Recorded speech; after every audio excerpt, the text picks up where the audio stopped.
Hello and welcome to Discourse of Peacocks, where today I'm going to be discussing my game review for Norwich versus Leeds United, which ended in a 1-1 draw. It was a end-to-end game in which there was several decisions that the referee made some interesting choices and lacked the courage of his convictions to go through as he started brandishing yellow cards fairly early on in the game, which, had he have carried on in the same trajectory, would have resulted in at least one, if not two, Norwich players being sent off. As it happens, he didn't, and the game ended up very frustrating for both teams. So this week we're going to go into the good, the bad, and the unfair. So we're going to start off with the good, as always. And I think we need to start with Nonto. For me, he was brilliant for a good, basically up until maybe 5 minutes before he got taken off. I thought he was brilliant. Obviously getting another assist. He seems to be really stepping into his main man role now that Somerville's no longer here. He seems to be, obviously he's got quite broad shoulders, and he seems to be able to carry that burden fairly easily, which is something that this time last year I personally would never have imagined him to be able to do. So again, I think that's down to Nonto's resilience, his character, maturing, Bark's man management, and as well the ability to shine. Obviously with Somerville and Rutter last year, and with obviously his antics at the beginning of the season, it took quite a while for him to be given the chance to shine. Whereas this season, he's front and centre. So I think that's full credit to him, real positive out of what was a mixed bag game. So I'm really happy with Nonto. Obviously, he set up the goal for Ramazani, which is 3 goal contributions in his first 3 starts. Those are some brilliant stats for Ramazani, and he's well on his way for being a Somerville replacement if he continues in that pattern throughout the rest of the season. I think it's brilliant that we've had goal contributions from all of the front players. I think that that's something that we lacked last season. We were so reliant on Somerville and Rutter for creating them. I love the fluidity of the kind of the front players, and that they're able to basically play anywhere along that kind of front line. I think that changes the dynamic. It allows people to not have good games and others to kind of cover their backs. So yeah, really pleased with Ramazani. I thought he was brilliant. Had we have not had a game on Friday, I would have been really annoyed at Barker for taking him off, but I do understand it, which I'll go on to a little bit more later on. Aronson, I thought he seemed to have picked up the good and the bad elements from Rutter's game. He seemed to be annoying and persistent, which we know that that's just his character anyway. But he just didn't give up. He was pressing, and obviously when Farker made all the substitutions, I know I personally noticed just the lack of speed once the main guys had gone off. We had 0 speed on that pitch. So the fact that Aronson was able to still allow us that speed for the potential of a winner, obviously it didn't happen. But I think that he did lose the ball. He would sometimes go into tackles, and because he is only slight, he wouldn't come away with the ball. But he was annoying. He was persistent. If you're playing up against him, you're just not going to like him, because especially if you're kind of a thoroughbred championship player, then somebody who has his intensity for the amount of minutes that he has it is just going to be the worst thing that you can imagine. As well, he made a brilliant clearance in our goal box as well to say he like slid in, and I think it went out for a corner, but it's not something that you expect from such a slight kind of forward player to be that, to make that really decisive and accurate decision. Obviously, it was a risk considering we'd already given away, a penalty in that kind of situation. So I was really pleased with him. Next point will be, it was kind of a baptism of fire for Tanaka, and then obviously Rothwell later on. I thought Tanaka handled it really well. I don't think it was an astounding performance, but that's not taking anything away. I think that's just the way that the game had kind of worked out, is that it wasn't going to be a breathtaking performance. It was a real dig in, try and do something kind of performance. And obviously after, was it 20 minutes, Gruev came off. So having to not only have your first start, but having to play in the midfield with a player that you've not had any minutes with in Rothwell, and create a partnership on the night in a very tough game away from home, without the home support, without the comfort that Ellen Road can provide when needed. I think he did brilliantly, and I thought Rothwell did brilliantly as well. Again, it wasn't a superb performance. It wasn't a performance that you're going to kind of necessarily, it's not one for the ages that you're going to remember in years to come.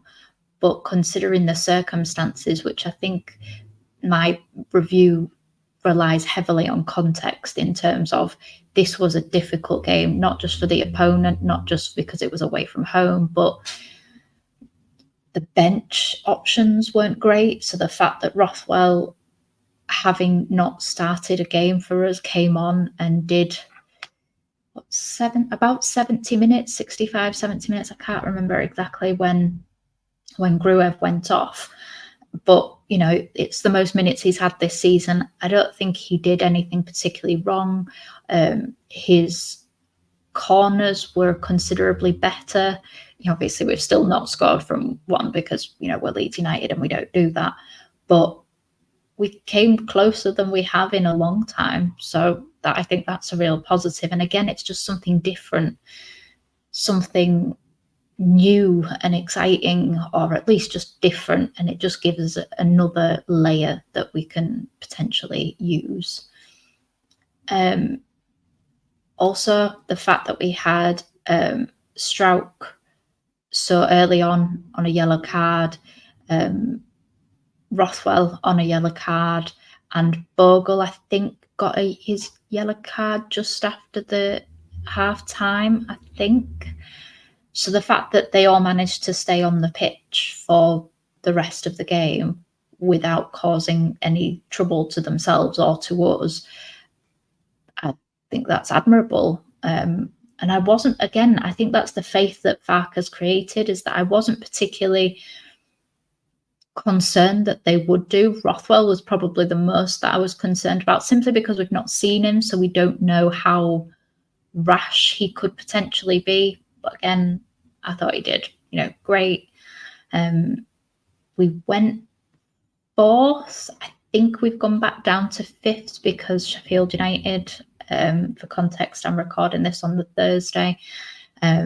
Sheffield United got very lucky with their goal last night. So I think that puts them up to fourth, but we're still 3 points off top. So depending what happens on Friday, there is still the possibility for us to go top of the table. So I still think that's absolutely fine. Point away, I think that's okay. I think that's fine. I think that they're going to be up there this season. I think that they're playing much better football, if I'm honest, than they did when we saw them last time. And their manager seems to understand substitutes a lot better than I can't remember what their last manager was. It was another German, I'm sure of it. But anyway, the new Norwich manager seems to understand substitutions much better than the previous manager. So I thought that it was our toughest challenge, and considering the lack of quality depth that we had on the bench, I think that's fine. I think a point away, we can afford to drop these games. Not saying every week. I'm just saying it's okay. We didn't walk away with nothing. And I think if you consider how little playing time those players have actually had with one another, I think they did really well, really well. So I think that's a hard-earned point. I think it's just a point. I don't think we need to coo over it, but I also don't think we need to be, get our pitchforks out and start having a go at managers. Because of the fact that we didn't get all 3 points. A point at Carrow Road, good point, really good point. Also, other than the penalty, we limited them. I think they had 7 shots, 1 on target all game. So considering that's not the first choice midfield, it's not the second choice midfield, it's the third choice midfield. And that goal, they didn't concede that goal. That goal, the penalty happened with the second choice partnership in midfield on the pitch. So the fact that we managed to limit them to so few chances whilst not having everybody available, I think that's really admirable. But obviously, we will move on to the bad. I don't want to be called a happy clapper for only talking about the positives. Obviously, that was our first goal that we conceded on the road this season, which is always disappointing. But I'm a bit of a believer when it comes to sometimes these stats and these kind of records end up kind of wearing them like a chain around your neck. They weigh you down, whereas now we've got rid of that. We don't have that record of not conceding away from home now. So that's done, that's dusted. And it's still only 1, and it was a penalty. So I think that the fact that that's gone, it's fine. Disappointing because it is nice to have records. It is, but I just don't think it's all that. I'm completely fine. 1 goal, 1 penalty. There was we didn't concede from open play. It was a set piece. So again, that's fine. Rodon,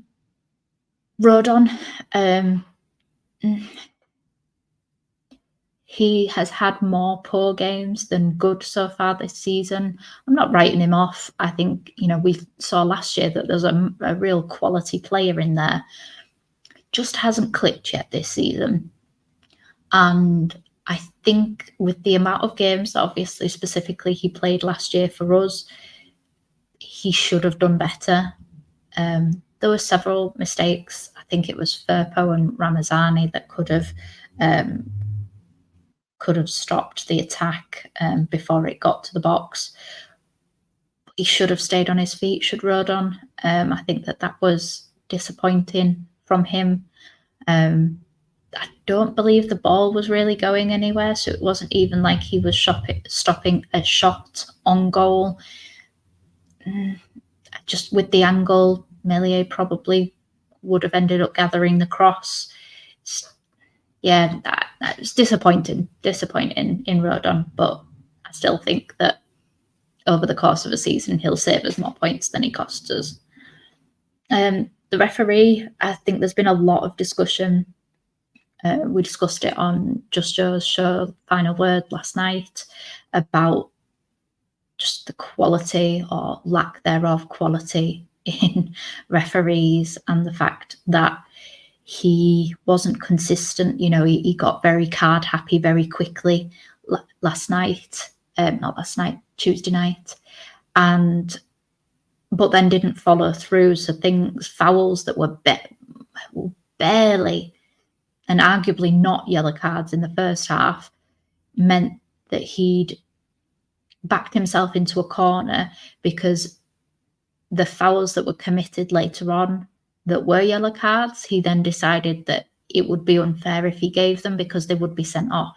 And for me, that judgment annoys me, because if it's a yellow card, it's a yellow card. It's not your fault as the referee, the fact that a player has potentially committed another yellow card offence previous in the game. That's on the players. But it then means that you've got no control over the game, and he didn't by the end of it, and he wasn't just, it wasn't necessarily, I'm sat here as a Leeds fan saying, oh, all refs hate Leeds. I mean, they do, we know that.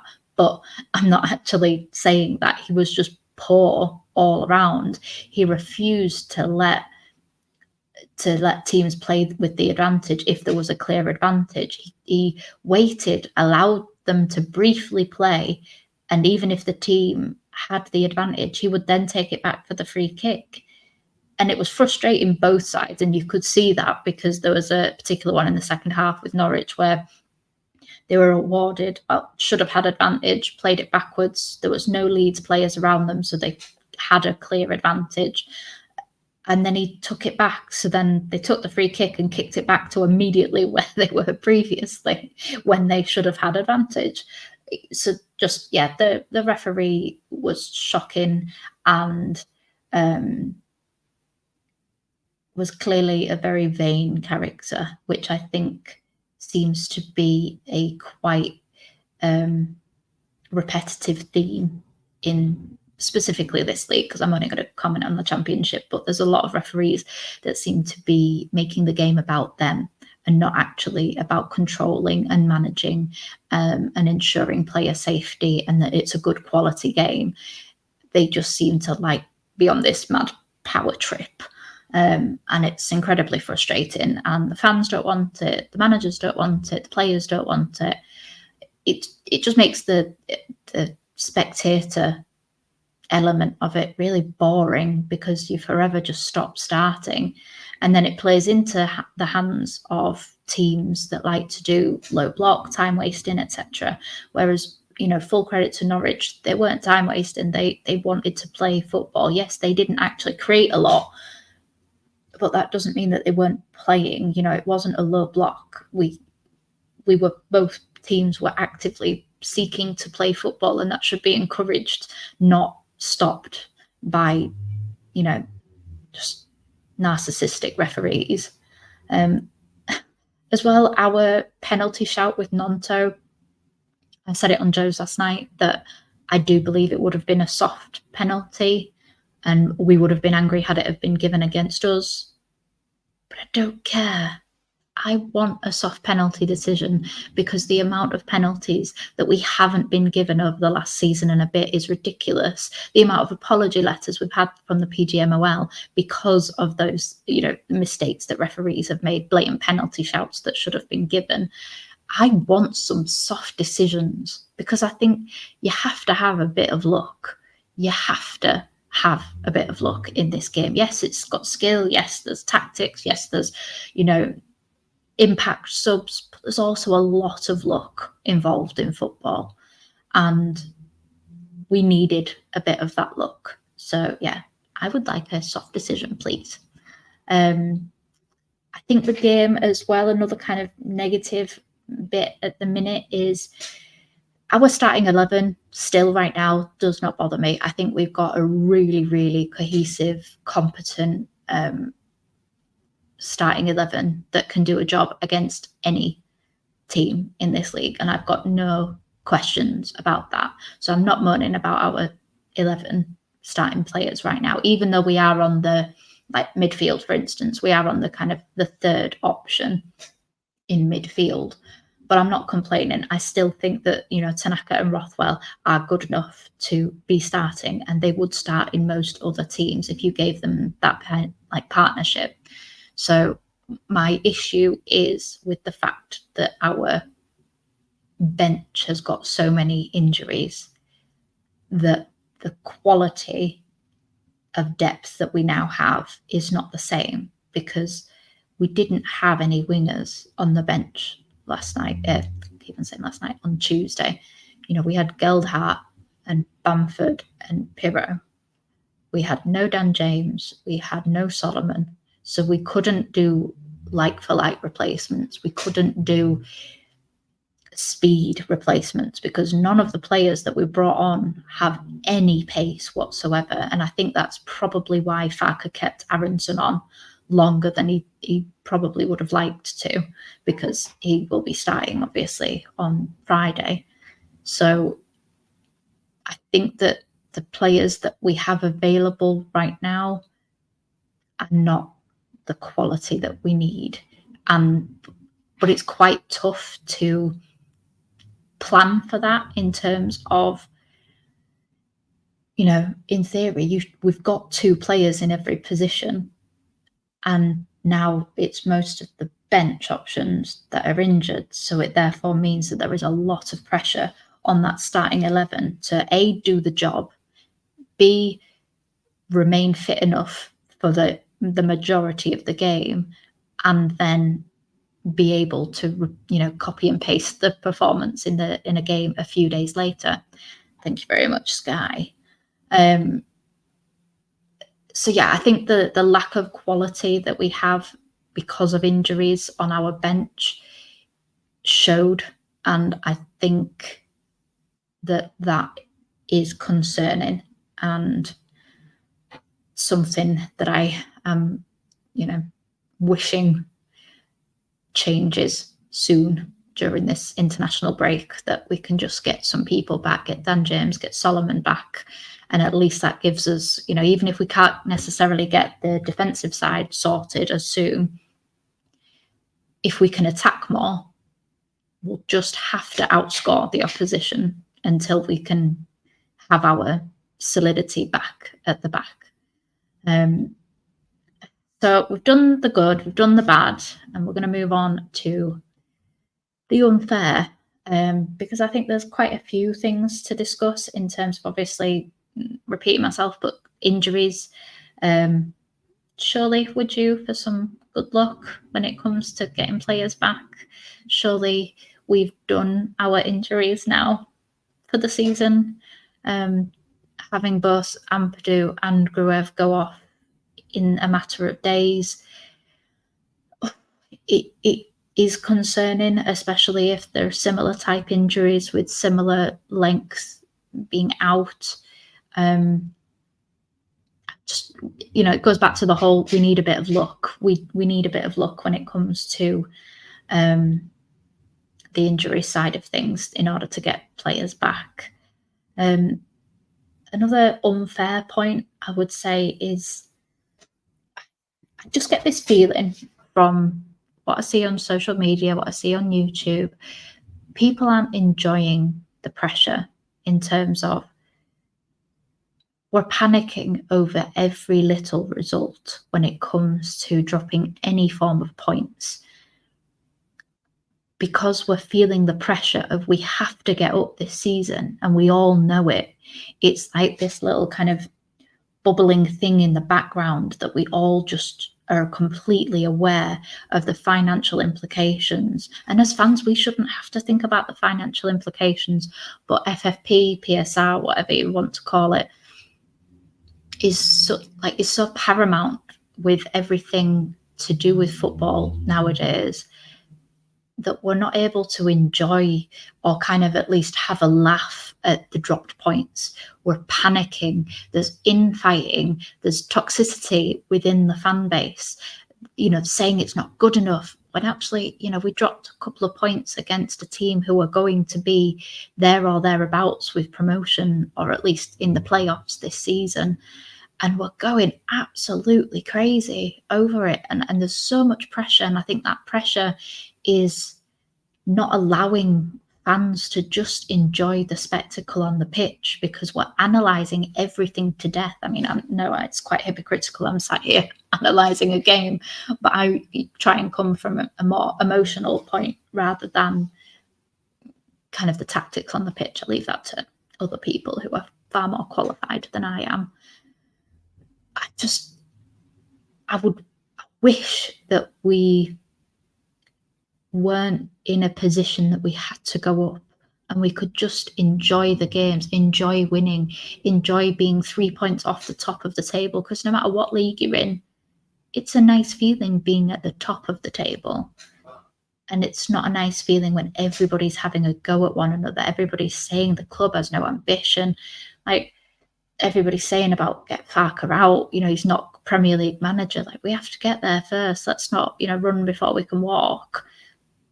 I wish that we could enjoy this season more, because I think we'll look back when hopefully everything is said and done and we are able to be back in the Premier League. I really hope that we can look back and enjoy this season. I'd like us to enjoy it now rather than having to wait. Everything has a little like asterisk next to it saying like enjoyment, all dependent on promotion. So we're not allowed to enjoy the games. We're not allowed to enjoy other people's losses. We're not allowed to take the mick out of West Brom for losing 2 on the spin. We're not allowed to, laugh at Blackburn for losing 3-0 to Coventry, because everything is so focused. We're so Leeds centric on we have to get promoted because everything's going to turn to shit if we don't. And that's what it feels like. There's so much pressure where everything, it just feels like, when you're in an aeroplane and your ears kind of go pop because of the pressure. That's what watching football this season feels like. We've just got this pressure all around us all, and we know that if it doesn't go right, we're in for a load of pain. We're into financial meltdowns. So many things are going to turn just to crap if we don't get promoted. So that's why I try and see the best in things, because I refuse to not enjoy watching football. I refuse to do it. Point blank, I will enjoy football regardless. And finally, in terms of like the unfair, I know that people are going to call me a happy clapper, fark, fanboy, whatever, fangirl.